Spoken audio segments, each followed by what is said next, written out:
Welcome back to P&K Podcast. Today, this is my fucking episode. I own this episode. No one else. We're gonna be talking about the stupid ass, I've just got a bunch of random facts that I've written down about the Mormon religion, and then on the end of this, I'm gonna tell you, Parker, about something that's gonna blow your mind. All right, hello everybody. This is with my Parker and co-host. Kyler's podcast. Usually I started out, but Kyler, he's really into this, so he was like, "I'm starting it out tonight." Usually before a podcast, we kind of go over what we're going to talk about. I have no idea what he's going to talk about, so if he says some really offensive stuff, please don't ban me. I want to make a backup account while he's talking. No, Okay. No, he is not talking things. I'm gonna let him take it away and just kind of do his thing. Alright, so I'm just gonna do, at first I'm just gonna do like a bunch of random facts, and then I'll slowly get more coordinated with it. So one random fact is, only men who have completed their mission are supposed to marry, and the mission is to go into other fucking country and try to complete or convert It doesn't somebody. have to be another country. It can be another state. Well, it could be another state, but it's But most of it the time can't it's be mostly within the same country. state. Yeah. Kinda, but yeah, I mean, I guess so. Because yeah. Well, I have a question. Do they have to stay in the same place the whole time for their mission? Can you do 1 year of your mission in Germany and the next year of your mission in Utah or in Kansas or something? I think so. I think you can. I was about to mention something, but I think you can. I think I met someone that did like 3/4 of the mission in Germany, and then they came down here to finish it out. I don't know why, they just wanted to, I guess. I don't remember what the reason was, or they just moved them. I think so. But either way, a missionary has to pay for their own mission. It's $500 a month. They can only call home twice a year. Mother's Day and Christmas Day. Mother's Day and Christmas Day. They have to be near it's two people. There's two missionaries. They have to be near that other partner every second of the day, no matter what. Yeah, 24 hours a day. They cannot be in arm's length or touch, hug anybody of the opposite gender. And they cannot look at TV. They cannot look at their phone. They cannot. No source of entertainment. I do not believe they follow that shit. I've met more missionaries. I don't. I think it's a rule, but I don't think anybody really follows it. Now I'm gonna move to on what they're supposed to wear. Oh wait, actually no. Two more random facts. On Sundays, the only thing you're allowed to do, like the first thing you have to do, doesn't matter what it is, you have to go to church. You can't do anything else. You cannot turn on the TV. You cannot turn on your phone. You have to eat breakfast and go to church. Okay, so you can eat breakfast. Yeah. One more random fact. This one. In the religion, there is 3 heavens. There's the celestial kingdom, the terrestrial kingdom, and the telestial kingdom. What's the differences in the 3? I'm about to say. The celestius is the highest. That's where God is, and the ones who followed His law are. Terrestrial is like the middle, where people who followed the law of Moses reside. Telestial is the lowest, where the ones who followed the carnal law reside. I don't know what that is, so I guess it won't be in any of the fucking 3, but... That would take me another fucking 6 hours to explain what that is. Now in the way they dress. I'm just gonna read from this article. So, from my understanding, real quick, how they dress, when they're in church, they're always wearing a suit.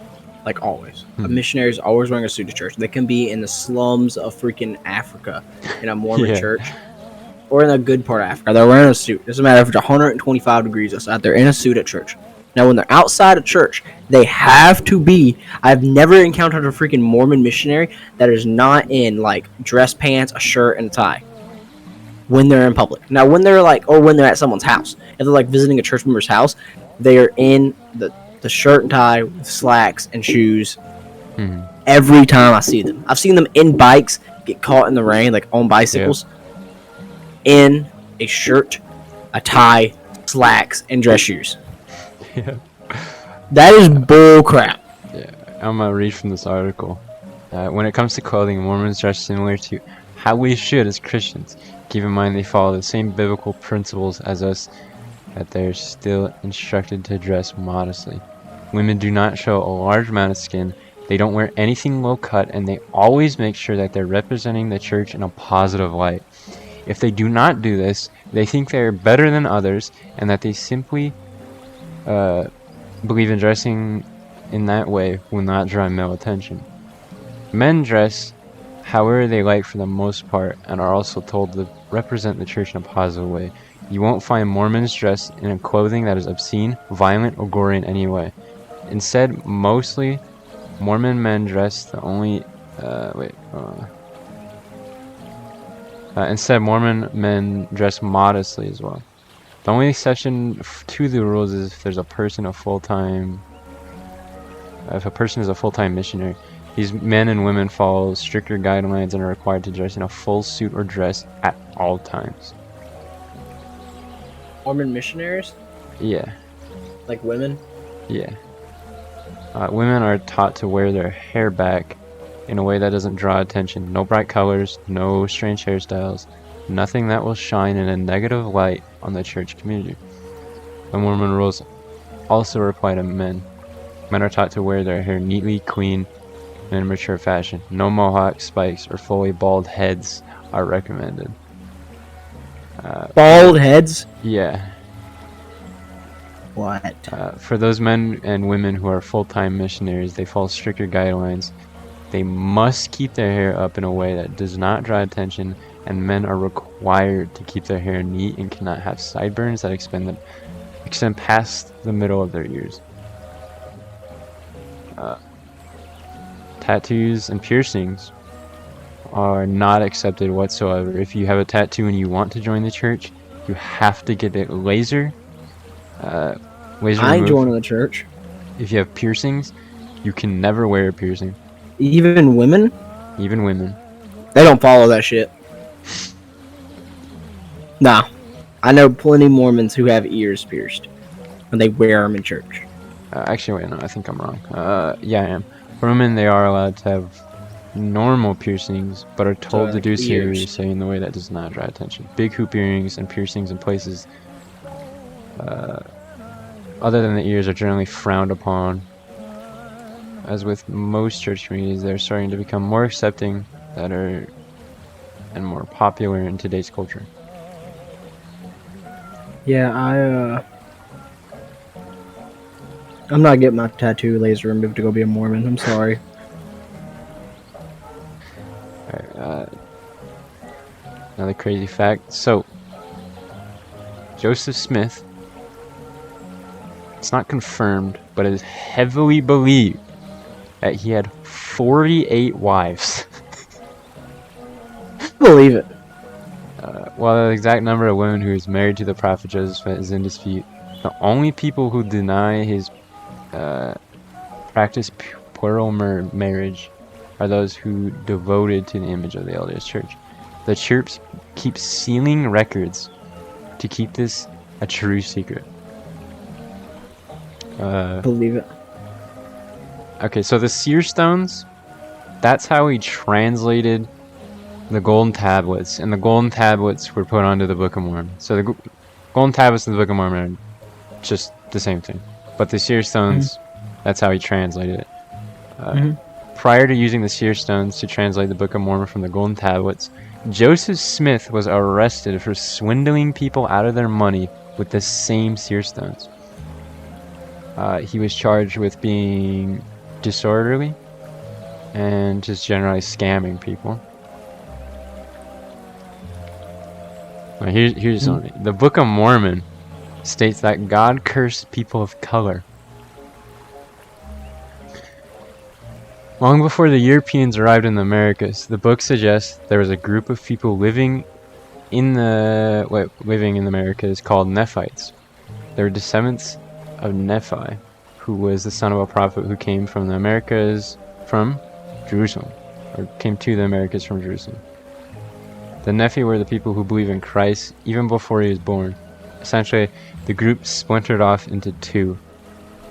one of which who decided not to live as God has commanded.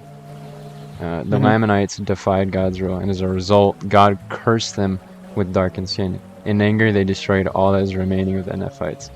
So when the Europeans did finally arrive to the shores of America, they only found dark-skinned inhabitants. To clarify, it is written in the Book of Mormon that indigenous Americans are cursed with darker skin and ultimately are the descendants of evil, God-defying people who slaughtered good Christian. This is racist. Yep. And this is true. You can find this. Oh my goodness. I feel like my grandmother when I said that. Yeah. But that's insane. Joseph Smith's successor, Brigham Young, also had 55 wives. Just a fun fact. Oh my god.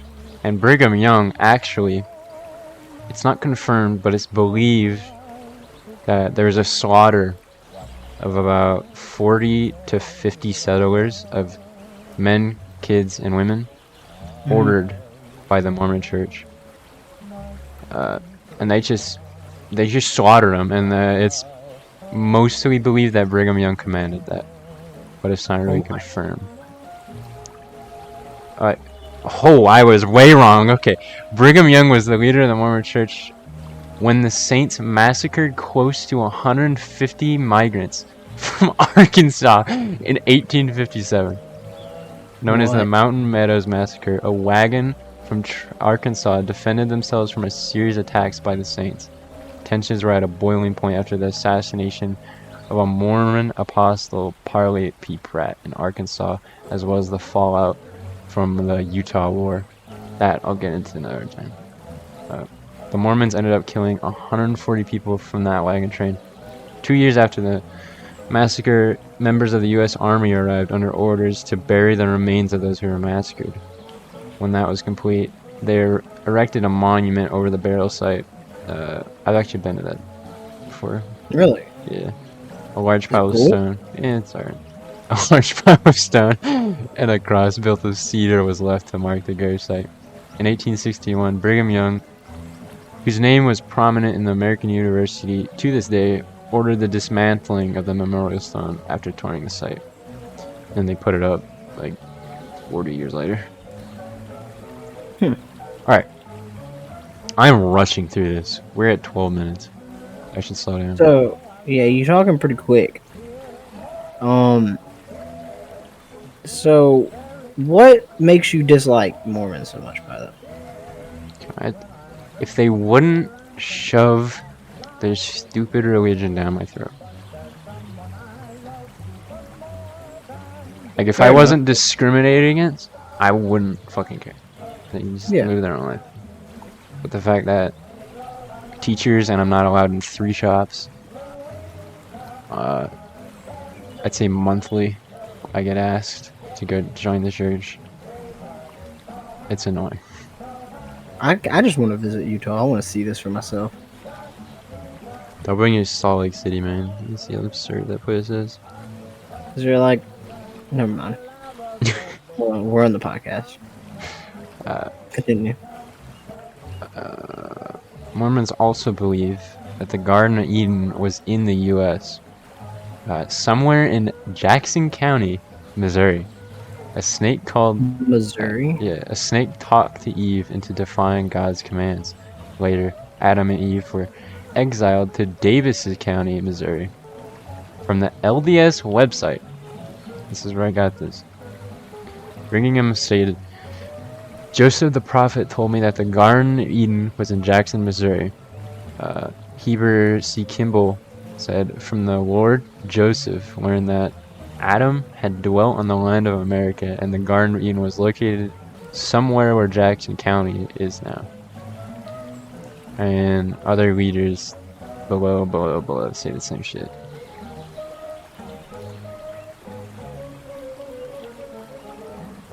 What? Yeah. And here's, you want to know something disgusting? I mean, we're already here. You know how Joseph Smith had like 48 wives? Yeah. His youngest wife. This is confirmed. This is confirmed. His youngest wife was 14. I so close. I said 13. And That is just Brigham Young's wife, try to guess. 12. 15. Damn it! I should have went up. Ugh. I know. It is fucking gross. And these are like they're like the people they worship, not worship, but like that founded the Mormon religion. You know. Yeah, Brigham Young and Joseph Smith. And another thing that really sucks is it's slowed down in the last few years, but the Mormon religion is like growing really fast. Like each year, the memberships keep breaking records. You know they're like the richest church ever too. Yeah, that's not a surprise.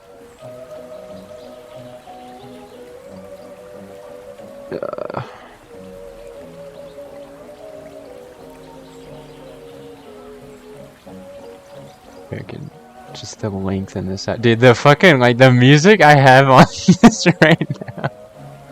It's like over here, like the youngest wife Joseph Smith had was 14 years old. He was such a pedophile with 43 wives, and then the Mormon church they kill all these like they're racists. We're like, you know, soothing jazz in the back. Yeah. I could go on about how the Mormons were at war with the U.S. Go ahead, man. Alright.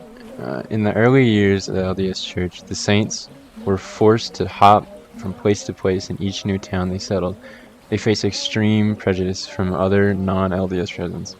Of course, the saints were not exactly saints, if you get what I'm saying.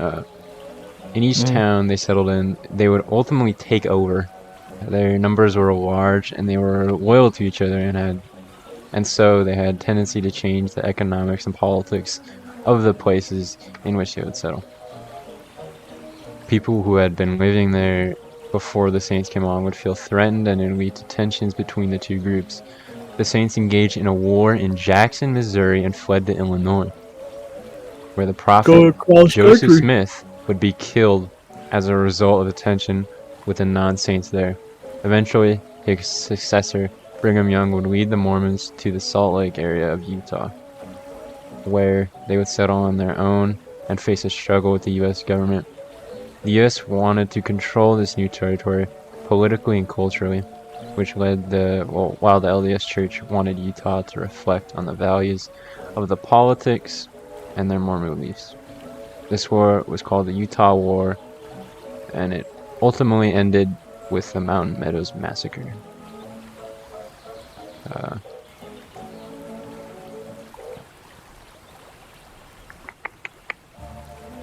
Find some more things on them.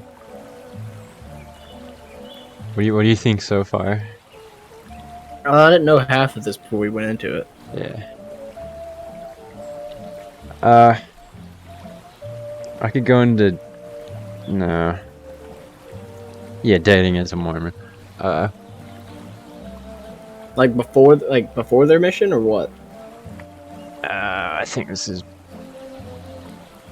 after, maybe? I don't know. Doesn't say. Whether you're thinking of dating a Mormon or you are a Mormon yourself, there are some rules you have to follow. There's nothing out of the ordinary here. It's honestly just what you expect. Expect from a community that tries to preserve children's innocence and save all the joys of marriage when they're actually married. So, you have to have a chaperone or date in groups. You can only date people with high moral standards. No dating before the age of 16.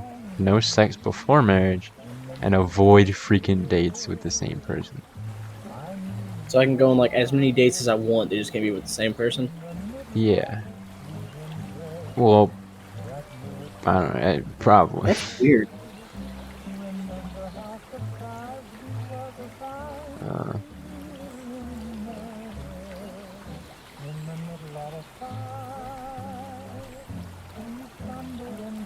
God, this last one, man, it's gonna fucking blow your mind. I'm waiting for it, man. What are we at? We're at 20 minutes. Making pretty good time. Yeah. I'll just read out some more rules. What do you think so far? We haven't brought up soaking, and I'm pretty surprised. Okay, I don't want to bring up soaking. Because I don't think they soak, and I'll never know, but I don't think they do. You know what? Another thing we haven't brought up, which I'm surprised about. What?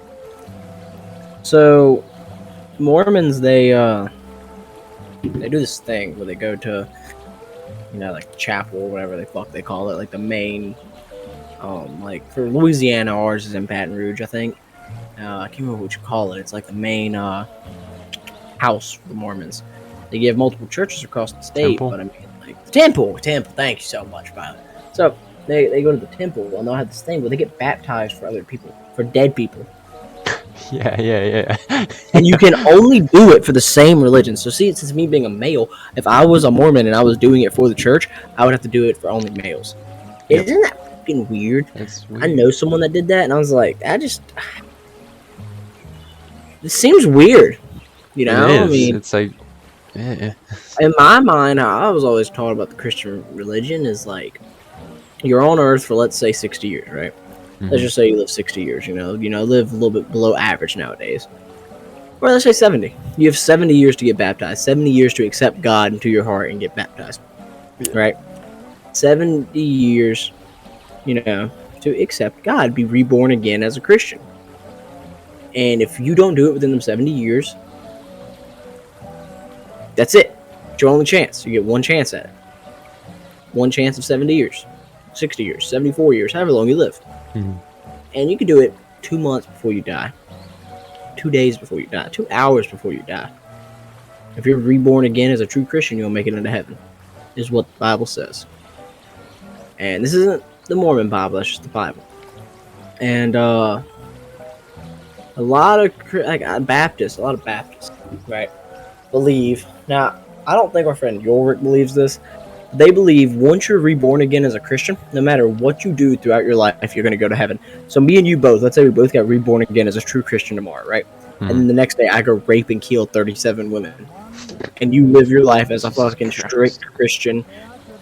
And, we live completely opposite lives. I'm on and off drugs, but I still go to church every once in a while. And, I mean, I killed people, I mean, all kinds of crap, right? I'm like top 10's FBI most wanted list kind of deal, right? And some Baptists believe me and you are going to be accepted into heaven on the same level. You devote it your whole life. I devoted some of my life and got truly born again as a true Christian and baptized, and they believe that we're both going to go to heaven. And I always ask them, they're like, yeah, that's how it works.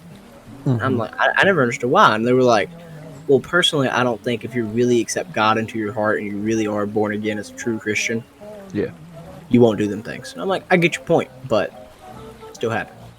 Yeah. And that's the whole point of being baptized. How can I accept God into my heart and be reborn again as a true Christian if I'm dead in my casket, been dead for 2 years? Isn't it like a done deal? I've asked them, I'm like, oh, aren't they already in hell? No.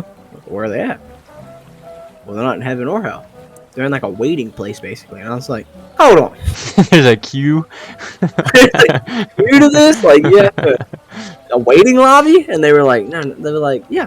Basically, I'm like, is everyone? I was like, so when you die, do you go to heaven?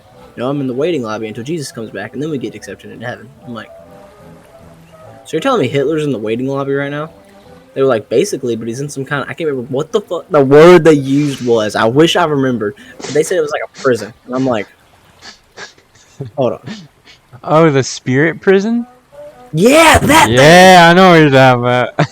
Like, I was like, this is some kind of joke. Like, Joseph Smith was on shrooms in the woods, made this shit up, and people believed him. And he was like, I'm going to see how far I can take this. Look how far he's taken. This is like a joke me and my friends make on vacation about one of our friends, and then he actually lives to be like a gay, a gay porn star for the rest of his life. One joke just changed his whole life.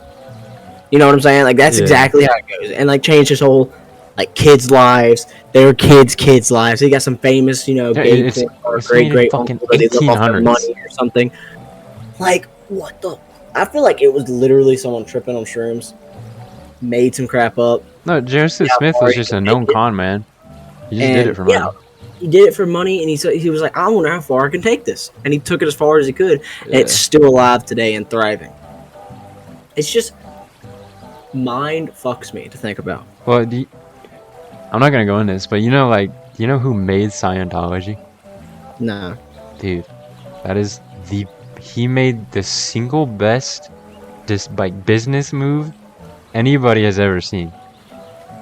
Like, I could go into it on another podcast, but dude, Scientology, holy fuck, that is the biggest business that you will never get out of if you get in it. Scientology is. We'll have to talk about this on another podcast. Yeah, anyway. yeah, alright. I guess we'll talk about soaking. No. Give me that mind-blowing thing. Well, okay, we're almost... I'll do soaking, then I'll give you the mind-blowing thing. We're at 26 minutes. This is going to be a short podcast. So, my understanding of soaking is... So, Mormons, they can't have sexual intercourse until after marriage. Yeah. And, well, it's not sexual intercourse. I stick it in, and my friends wiggle the mattresses on my back and her back. Right? Yeah. Not technically us doing the action of it, It's just us soaking and we're getting moved. And that's how it was explained to me. I want to try that. Okay, alright, I've got the explanation right here.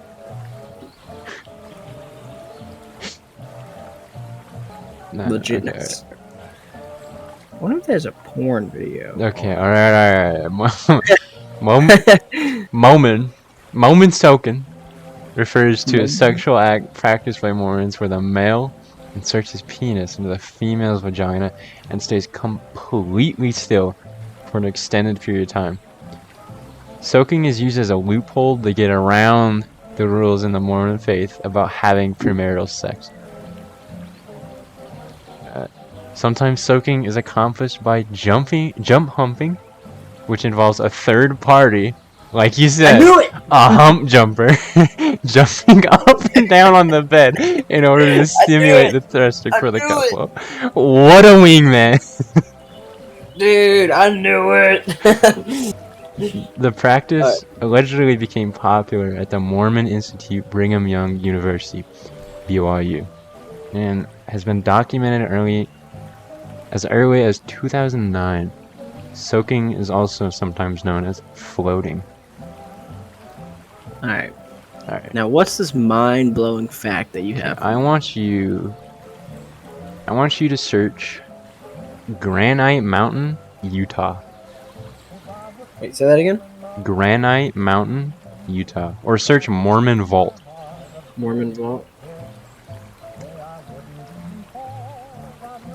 This shit's real, man. It's fucking crazy. Yeah, Mormon Vault. Request a Mormon visit? Granite Mountain Records Vault, Church. This is an article. The world's largest collection of genealogical records is housed in a secure vault located in the mountains near Salt Lake City, Utah. The Church of Jesus Christ of Latter-day Saints built the Granite Mountain Records Vault in 1965 to preserve and protect the records of importance to the church, including its vast collection of family history microfilms.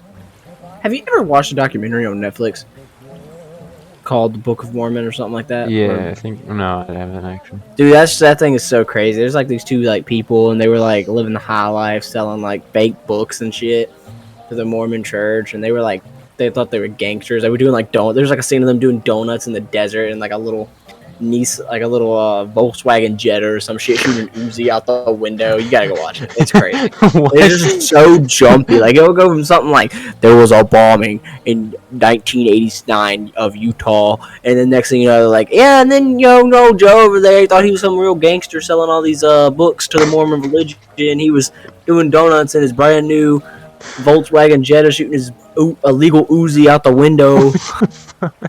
Dude, you gotta go watch it. Okay. For security reasons, there's no public access to the Granite Mountain Records Vault. The vault safeguards more than 3.5 billion images on microfilm, microfiche, and digital media. Currently, the church is in the process of digitalizing the microfilms and making those digital records available through FamilySearch.org.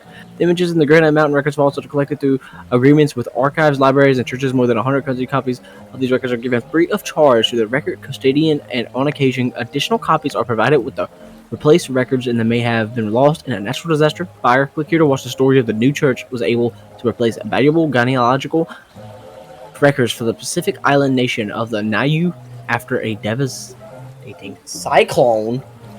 Yeah, so we get cyclones. Wait, what? Yeah, we get cyclones. What? Yeah. What's that? Hold on. How the fuck do I explain a cyclone to you? I'm thinking of something like a cyclone out of like a medieval book. Oh, it's like a mini hurricane. Kinda. Okay. All right. Anyway, continue. Okay. So this is just a fact. The vault is located under 700 feet of solid mountain stone. There are 3 tunnels and 4 cross tunnels inside the vault, over 65,000 square feet, and a football field is 57,600.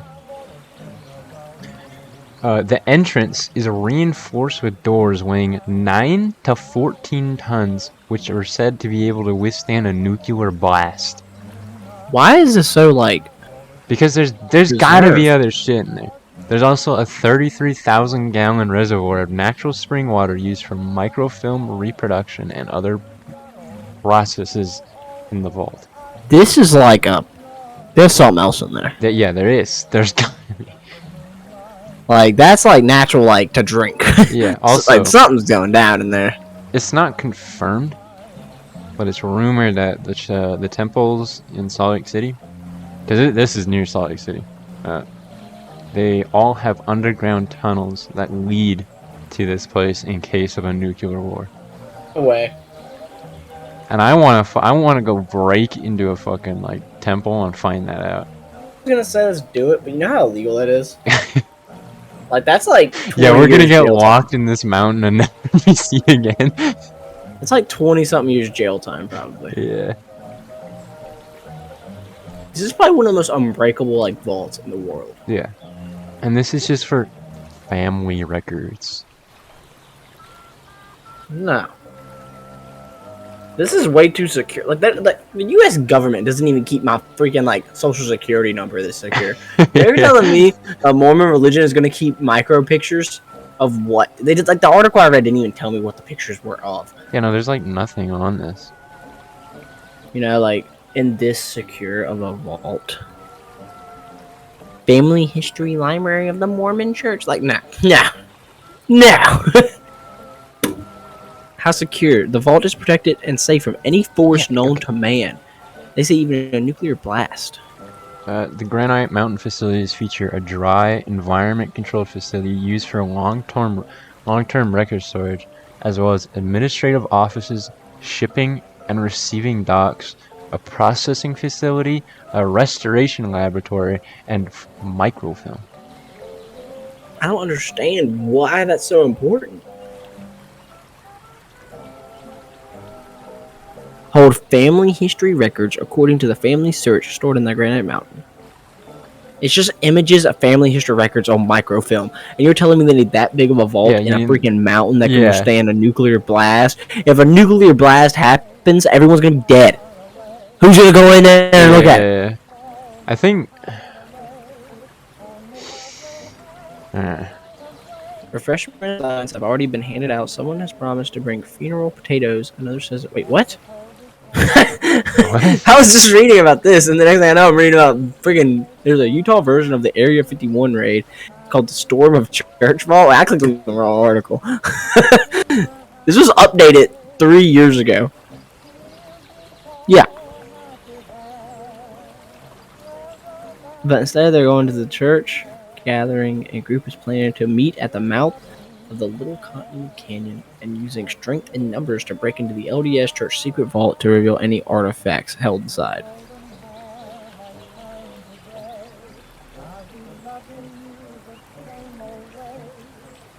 There was you remember the Area 51 raid thing that was going around the internet? Yeah. There was a storm the church vault, they can't stop us all thing going around the internet about storming the vault of the Mormons and the church and the mountain. When was this? I want to know when this was. Back in 2019, July 19, Dude, 2019. I fucking missed this. Are you kidding me? The hoax event called Storm the Church Vault, They Can't Stop Us All, is a play on the pretend raid of Area 51 that has recently gained national attention. Wait, yes, we totally have our own Area 51, said Chris Weinberger, 28, who has planned the state's mock event.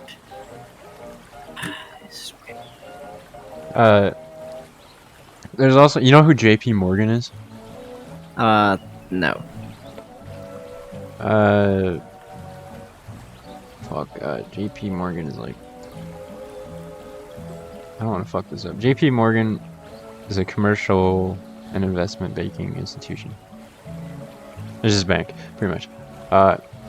And this is totally unrelated, but like, just in case, you know, like, if your shit doesn't work out, my shit doesn't work out, JP Morgan has a bank or a storage or a gold vault under Manhattan in New York.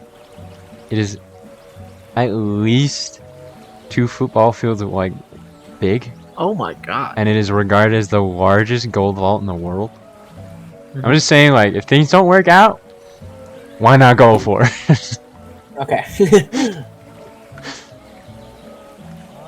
So, the family history records, are just names of dead people? It's just, yeah, that's supposedly it. And it's like, it's never, they don't let anybody in there. It's like top secret shit in there.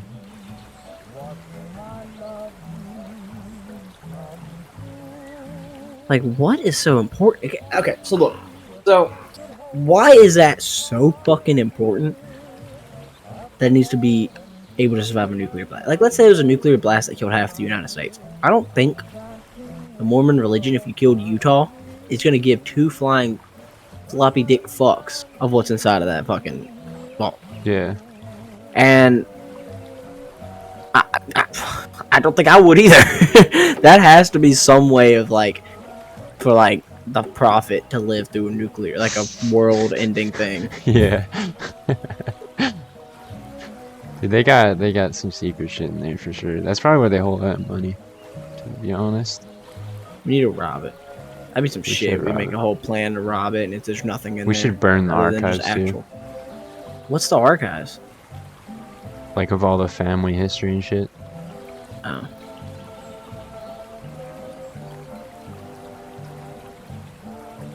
Church may or may not have all sorts of snippet artifacts stored in there. Either way, there is evidence to suggest there's more space in the vault than we may have initially thought.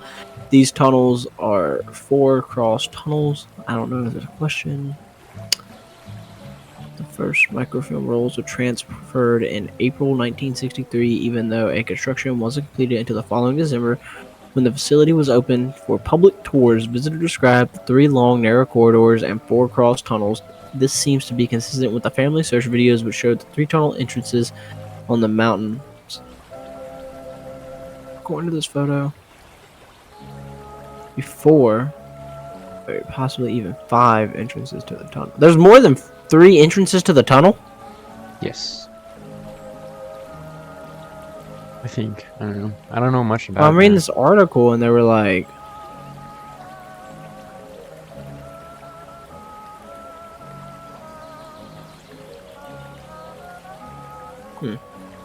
I know this is all starting to look like some elaborate conspiracy theory about what's happens whenever you start drawing on photos in bright red. There are 1,000 logical explanations for the additional tunnels and construction outside the facility. Maybe the modernization of technology require additional equipment. Maybe the 4th tunnel is just a parking garage or a tiny inlet for trucks to unload materials. It's probably no big deal. Or maybe the church uses that space for something else, ancient relics, more modern artifacts, or even just food storage in case disaster strikes. Who knows? I did ask around. The vault contains a ton of family history information, so naturally I emailed the familysearch.org and asked for further information. I basically asked if there's anything else stored in the vault, and the general public is not yet aware of. Of course, if the answer were yes, they weren't going to just leak it to me, a member of the general public. This was their response. Having reviewed your case, I would be happy to assist you from your case. I understand that you have some questions regarding the Granite Mountain Vault. Unfortunately, we cannot share such information. All the information which is available for the general public can be found on internet. You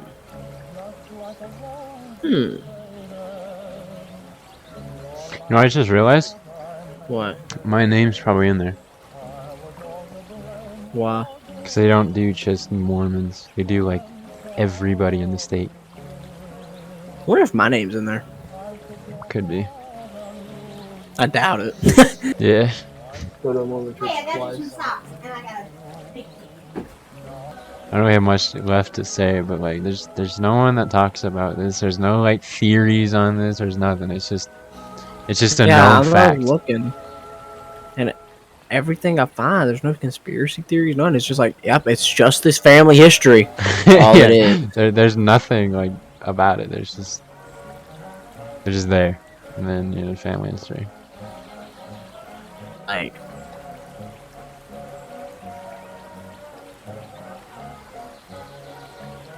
I keep seeing, like, the most top 10 secret vaults of the world, and it's on there. But I don't know how true that is.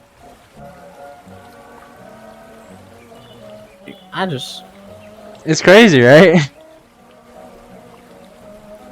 all these stores, family history. Yeah. Why do they need such a big vault for that? I don't know. They're like digging into people's lives.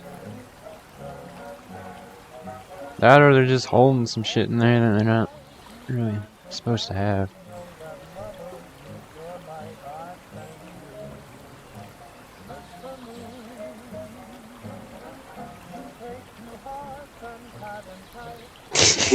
Fucking music for this podcast is great. I think we are gonna sum up our podcast on Yeah. every religion has their flaws. You know? This one, no, it doesn't have a lot. Well, it has flaws, but there's a lot of suspicions with this religion too. You know, I mean, every religion has their flaws, I guess. I would like to point out how different our uploads are. I mean, we had our first podcast 4 months ago, our second one 4 months ago, and then we skipped 2 months and we did a podcast.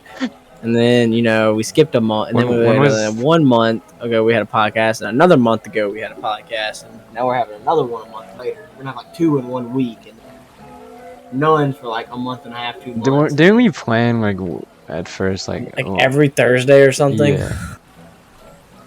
So like our first one was on, I mean, our last one was on July 15th. Then before that we did July 6th. You know, it's like 10 days apart. And then before that, it was June 11th, so a whole month. And then before that, it was March 26th. You know? And then before that, it was freaking March 23rd. So we did 2 in 3 days, and then we just stopped for 2 months. Yeah, the grind was going, man. Dude. Anyway, that was the end of that podcast. Hope y'all enjoyed Pilot's hosting.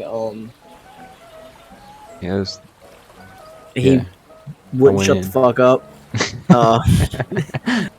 That's about it for tonight. We'll have 2 this week, and we probably won't do another one for another 2 months. So. that's how it goes. All right. Goodbye.